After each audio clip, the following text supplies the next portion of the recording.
I would say that some NGOs are spreading the message that livestock is the main culprit of climate change. Some others don't. There are NGOs that I think have more of an ecosystem approach towards conservation, and they are more aware of the big role that livestock plays in biodiversity conservation. But I think all of them still lack an understanding, an ecosystem understanding of methane emissions. And this is something that we at the agriculture group of the Baszk Center for Climate Change are working for, on providing data for that, because that's a relatively new perspective that we are introducing.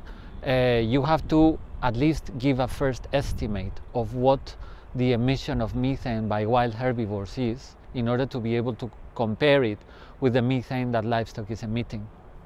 And then you will come up with a difference between the two magnitudes, and that difference will be the anthropogenic emissions, not the total ones, because there is a part that is natural.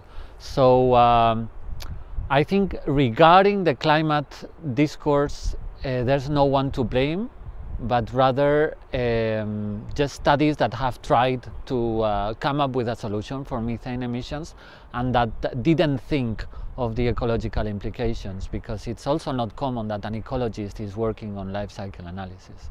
And I hope we can change that more early than late. The CO2 is the real problem in food production and generally creating climate change, especially the CO2 that has a fossil origin, of course not the biogenic ones. And I believe this will be the way forward, to focus much more on CO2, that is anyway the most worrying greenhouse gas in the world, because not only because it just directly comes from the combustion of fossil fuels, but also because it's very difficult to remove from the atmosphere.